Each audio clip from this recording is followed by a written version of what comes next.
corrupt, may karma din sila.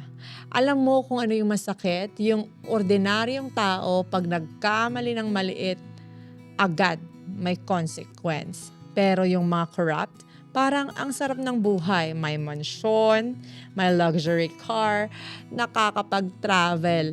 Habang yung mga taong nagbabayad ng tax, hirap na hirap mabuhay. Kaya minsan, mapapatanong ka na lang totoo pa bang may karma?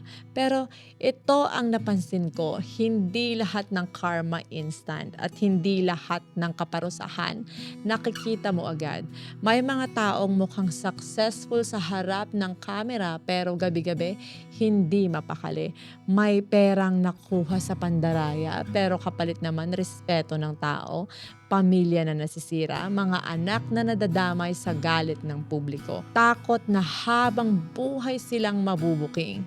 At minsan, yung karma hindi dumarating sa paraan na gusto mong makita. Kasi ang totoong karma, unti-unting kinakain yung peace nila habang ikaw, kahit pagod, kahit hirap, nakakatulog ka ng walang tinatapakang tao. At tandaan mo, hindi porket tahimik ang mundo, ibig sabihin walang hustisya.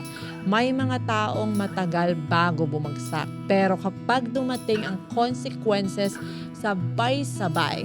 Kaya kung galit ka sa mga corrupt, gamitin mo yung galit na yan para mas maging mabuting tao, mas maging aware, mas maging matalino sa pagpili kung sino ang sosuportahan. Kasi ang bansang tahimik sa mali, mas lalong nilulubog ang mga ganid.